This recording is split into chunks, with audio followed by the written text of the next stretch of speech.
আসসালামু আলাইকুম।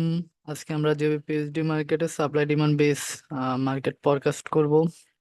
এই সপ্তাহে মার্কেটের কিরকম মুভমেন্ট হতে পারে বা কোন দিকে আমরা একটা মুভমেন্ট পাইতে পারি, এটা নিয়ে আমরা একটু সাপ্লাই ডিমান্ড বেস প্লাস স্ট্রাকচারের উপর বেস করে আমরা আজকে দেখব যে আসলে মার্কেটের মুভমেন্টটা কোন দিকে হইতে পারে। এই বিষয়টা নিয়ে আলোচনা করব। আর হলো, যেহেতু supply demand plus structure base আমরা আলোচনা করব, আপনারা এখান থেকে ফরকাস্ট ছাড়াও অনেক কিছুই জানতে এবং শিখতে পারবেন আশা করি।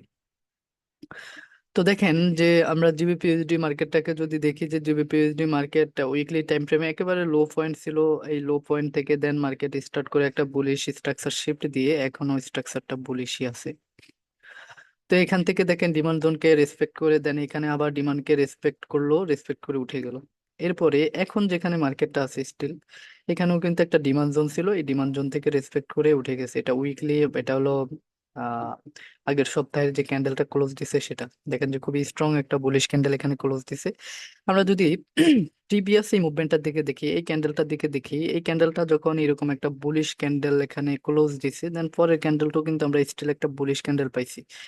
আবার দেখেন, আমরা যদি একটু এটাকে যদি একটু মিলাতে চাই আর কি, মিলাতে চাইলে আমরা এখানে দেখব আহ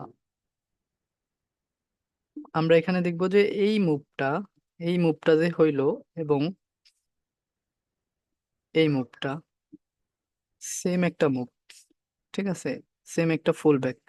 এখানে একটা ফুল ব্যাক হয়েছে, দেন স্টিল এখানে একটা বুলিশ মার্কের দুইটা তিনটা ক্যান্ডেল দিয়ে উঠে গেছে উপরের দিকে। এখন দেখেন এই মুভমেন্টটা যখন একটা বেয়ারিশ একটা মুভমেন্ট হয়েছে, বা এটা একটা ফুল ব্যাক ফেজ ছিল, তো ফুল ব্যাক ফেজের পরে এই ক্যান্ডেলটা ক্লোজ হওয়ার পরে আমরা এইটার এই সিনারিটার উপরে যদি আমরা বেস করি, তাহলে আমরা আরো একটা ক্যান্ডেল উইকলি এখানে আশা করি যেটা এই হাইটাকে ব্রেক করবে। তো উইকলি এই বেস, এবং আমরা যদি আরো একটু দেখি যে এটা একটা যেহেতু ডিমান্ড জোন, অলরেডি ডিমান্ড জোনেও ট্যাপ করছে, ডিমান্ড জোনে ট্যাপ করে এই মার্কেটটা এখন স্টিল কি হচ্ছে, বুলিশে ক্লোজ দিছে। তো এখন দেখেন, এখন আমরা এটা দেখলাম একটা হিস্টোরিক্যাল ডাটার উপর ডিপেন্ড করে আমরা একটা ফরকাস্ট রাখলাম। এটার দেখা গেলো এটা শুধুমাত্র একটা আমাদের একটা ধারণা, এটা ছাড়া আর কিছুই না। তো এখন আমরা তাছাড়া এরপরে আমরা সাপ্লাই ডিমান্ডের উপর বেস করে দেখি। তো দেখেন, এখানে আমাদের মার্কেটটা ডেলি টাইম ফ্রেমে স্টিলে যে বুলিশ ব্রেক দিল, বুলিশ ব্রেক দিয়ে এটা একটা এই যে এখানে একটা বুলিশ ব্রেক হলো, পরপর এটা একটা বেয়ারিশ একটা আমাদের কি ছিল, এটা একটা বেয়ারিশ একটা এটা কি বলে, বেয়ারিশ একটা ফুল ব্যাক ছিল, ঠিক আছে। আর এটা হলো স্টিল এই যে এখান থেকে আমাদের যে ইয়েটা দিছে, ফুল ব্যাকটা দিছে, এটা একটা সাপ্লাইতে টাচ করে দেন হলো আমাদেরকে একটা মুভমেন্ট দিল। তো এখন দেখেন, এখন যেহেতু এখান থেকে একটা বুলিশ একটা মার্কেট একটা মুভমেন্ট দিল, এখন মার্কেটটা যেখানে আছে এখানেও কিন্তু উপরে এটা একটা কিন্তু সাপ্লাই, ঠিক আছে, মার্কেটটা কিন্তু এখন সাপ্লাইয়ের কাছাকাছি। তো এইখানে মার্কেটটা লাইক এরকম করতে পারে যে আমাদের এই সাপ্লাইটাতে টাচ করে যে আমাদের একটা রিয়াকশন আমরা পাইতে পারি এই সাপ্লাই থেকে রিয়াকশনটা এরকম হইতে পারে। যেহেতু এখন স্টিল মার্কেটটা ডিমান্ডের হাতে, ঠিক আছে, মার্কেটটা স্টিল কন্ট্রোল করতেছে ডিমান্ড, ডিমান্ড কন্ট্রোল করতেছে, ডিমান্ড রেসপেক্ট করলো, ডিমান্ড রেসপেক্ট করে মার্কেট উঠে গেছে। তো স্টিলের সাপ্লাই, এখানে যে সাপ্লাই জোনটা ছিল দেখেন, এই সাপ্লাই জোনটাকেও কিন্তু একটা ইয়ে দিছে, একটা রিয়াকশন দিছে মার্কেটে, যে এখান থেকে একটা রিয়াকশন দিছে ডাউন সাইডের দিকে, যে ডেইলি দুইটা ক্যান্ডেল আমরা এখান থেকে ডাউন সাইডের দিকে পাইছি, এটা একটা ডেইলি একটা রিয়াকশন দিছে। এখন যেখানে মার্কেটটা আছে, এই যে সাপ্লাই জোন উপরে, এই সাপ্লাই জোন থেকে অ্যাটলিস্ট একটা এরকম ভাবে একটা আমাদের একটা কারেকশন পাইতে পারি, দেন এরপরে মার্কেটটা আবার আপসাইডের দিকে যাইতে পারে, যেটা কারেকশনটা আবার হইতে পারে এখানে একটা ডিমান্ড জোন আছে আমাদের, এই যে ডিমান্ড জোন, এই ডিমান্ড জোন পর্যন্ত আমাদের এই কারেকশনটা হইতে পারে, যেটা হলো আমাদের ফরওয়ার্ড বা ডেইলি টাইম ফ্রেমের। তো এইটা আমরা একটা আমাদের একটা প্ল্যান রাখতে পারি। এরপর আবার আমরা একটু শর্ট টাইম ফ্রেমে গেলে, অর্থাৎ 4 আওয়ার টাইম ফ্রেমে আসলে কি দেখি, 4 আওয়ার টাইম ফ্রেমে আমরা দেখবো যে স্টিল মার্কেট এখান থেকে বেয়ারিশ হয়ে আসতেছিল, এবং এগুলা পুরোটাই লিকুইডিটি, যে এগুলা এই ফুল ব্যাগ গুলা পুরোটাই লিকুইডিটি ছিল। দেন এই লিকুইডিটি গ্রাব করছে মার্কেটে, যে গ্রাব করতে মার্কেট এখন উপরে উঠছে, দেন এখান থেকে এখন আমরা একটা রিয়াকশন পাইতে পারি। আর আমরা যদি এখন যদি যে এখান থেকে আমরা এখন বুলিশ স্ট্রাকচার শিফট হয়েছে, যেটা 4 আওয়ার টাইম ফ্রেমে আমরা বুলিশ স্ট্রাকচারটা শিফট হওয়ার বিষয়টা যদি আমরা একটু দেখি, যে এখানে যে আমাদের এখানে বুলিশ একটা ব্রেক হইছে, দেন এখানে আরেকটা ব্রেক হয়েছে, দুইটা ব্রেক। তো এখানে দেখেন first break, then second break, second break আর ট্রেন কনফার্ম করলো, দেন হলো এখন দেখেন এখন এই যে মার্কেটটা এটা আমাদের একটা ডিমান্ড জোন। আর এখানে থার্ড ব্রেক দিল, এটা এটা থার্ড ব্রেক দিল। তো এই ব্রেকটার পরে এখন যেখানে মার্কেটটা আছে, মার্কেটটা এখন এখান থেকে আমরা এই যে যেটা আমরা প্রেডিকশন করলাম ডেইলি টাইম ফ্রেমের এই সাপ্লাই জোনটা থেকে, দেখেন এটা একটা ইম্পালসিভ মুভ হয়েছে 4 আওয়ার টাইম ফ্রেম, এটা একটা ফুল ব্যাক, এটা একটা ইম্পালসিভ মুভ হয়েছে। দেন এখান থেকে এখন কি হইতে পারে, এখন এখান থেকে কি হইতে পারে, এই যে এই মুভমেন্টটার পরে এখান থেকে একটা ফুল ব্যাক হয়েছে, ফুল ব্যাক হওয়ার পরে এখন এই সাপ্লাই জোনের ভিতরে গিয়ে আমরা একটা কারেকশন পাইতে পারি এই পর্যন্ত, এটা আমরা আশা রাখতে পারি, দেন মার্কেটটা আপসাইডের দিকে আমাদের যাইতে পারে।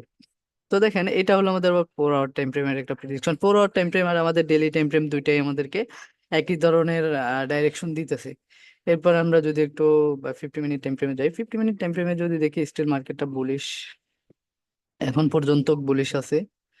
এখানে বুলিশ ব্রেক দিল, দেন এই যে এগুলা সব দেখেন ছোট ছোট ব্রেক, ছোট ছোট ব্রেক দিছে। এই যে দেখেন এখানে ডিমান্ডকে রেসপেক্ট করে করে মার্কেট আপসাইডের দিকে উঠতেছে। এবং এখন যদি আমরা এখানে যদি দেখি, এই যে এখানে সাপ্লাই চেইন তৈরি করছে, ডিমান্ড চেইন তৈরি করছে, এটা ডিমান্ড রেসপেক্ট করলো, দেন আবার ডিমান্ড রেসপেক্ট করছে, এরপরে আবার এটা ডিমান্ড রেসপেক্ট করলো, দেন এখন মার্কেটটা আবার যেখানে আছে তাও ডিমান্ডকে রেসপেক্ট করে উঠতে পারে। এরপরে মার্কেটটা এই যে ডিমান্ডকে রেসপেক্ট করতেছে ভালো কথা, কিন্তু এগুলা কিন্তু আবার একটা লিকুইডিটিও, ঠিক আছে? তো ইজিলি মার্কেটটা এখানে উঠে এই একটা সাপ্লাই একটা ব্যাকআপ পাইলেই মার্কেট একটা যখন একটা রেসিস্ট্যান্ট পাবে ভালো, তখন ওখান থেকে ইজিলি মার্কেটটা এই লিকুইডিটি গুলো নেওয়ার জন্য শার্পলি একটা ডাউন সাইডের দিকে একটা মুভমেন্ট দিবে আমি আশা রাখি। তো এই মুভমেন্টটা দিলে আমরা দেখতে পারি যে 50 মিনিট টাইম ফ্রেমের এখানে স্ট্রাকচারটা বেয়ারিশ হইতে পারে, দেন বেয়ারিশ হওয়ার পরে আমাদের এই 4 আওয়ার টাইম ফ্রেমে যখন আবার আমাদের এই জোনটার ভিতরে আসবে, ডিমান্ড জোনটার ভিতরে, তখন আবার এখান থেকে বুলিশ হয়ে আপসাইডের দিকে যাইতে পারে।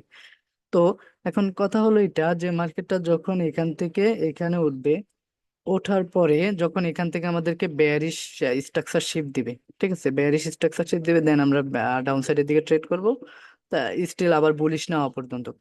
এবং আমরা সাথে সাথে 5 মিনিট টাইম ফ্রেমেরও স্ট্রাকচারটা দেখবো। তো দেখেন 5 মিনিট টাইম ফ্রেমের স্ট্রাকচারটাও একই রকম ভাবে বুলিশ। তো আমরা তাও ওয়েট করব বেয়ারিশ হওয়ার জন্য।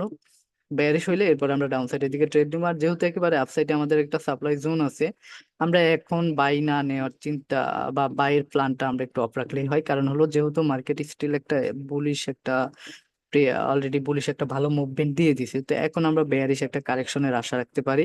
তো যেহেতু এখন একটা কারেকশন পেজ আসতে পারে, তো তার জন্য আমরা এখন বাইয়ের সেট আপ গুলা থেকে একটু একটু অ্যাভয়েড করবো। কারণ যেহেতু এই যে আমরা 50 মিনিট টাইম ফ্রেমে যদি দেখি এখানে কিছু লিকুইডিটি ক্রিয়েট হয়ে গেছে, তো লিকুইডিটি গুলো নেওয়ার জন্য হলো মার্কেটটা আউটসাইডের দিকে একটু হলো মুভমেন্ট দিবে। তো এখন এই সাপ্লাই জোন থেকে আমরা একটা কারেকশন আশা রাখি আর কি। তো এখান থেকে আমরা ট্রেডটা নিব কিভাবে, যে যখন মার্কেটটা আমাদের এখানে এখনো যেহেতু স্টিল 5 মিনিট এবং 5 মিনিট এবং 50 মিনিট যেহেতু বুলিশ আছে, মার্কেটে এখানে যখন উঠবে এভাবে, এভাবে উঠার পর দেন যখন ব্যারিশ দিবে, যখন সাপ্লাই থেকে ডিমান্ড থেকে সাপ্লাই কন্ট্রোল চলে আসবে, এখন পর্যন্ত ক্রিস্টাল মার্কেটটা ডিমান্ডের হাতে। এই যে আমরা 50 মিনিটও যদি দেখি, যখন এখানে ডিমান্ড ফেলড হবে, ডিমান্ড ফেলড হবে, ডিমান্ডের থেকে যখন মার্কেটের কন্ট্রোলটা চলে যাবে, যখন সাপ্লাইয়ের হাতে চলে আসবে, দেন এরপরে আমরা সেল ট্রেডের এন্ট্রি খুঁজবো বা এন্ট্রি নিব। তা আশা করি বিষয়টা বুঝতে পারছেন, এটাই হলো জিবিপিএসডির প্ল্যান। এরপরে মার্কেটের বিভিন্ন দেখা গেলো বিভিন্ন মুভমেন্টের উপর বেস করে আবার প্ল্যান দেখা গেলো তৈরি করতে করা লাগতে পারে। তো আশা রাখি যে আপনারা সাপ্লাই ডিমান্ড প্লাস স্ট্রাকচারের বিষয়টা বুঝতে নিজেরাই প্ল্যান তৈরি করতে পারবেন। তো আজকের এই ফরকাস্টটা এই পর্যন্ত, কি আপনারা সবাই ভালো থাকবেন।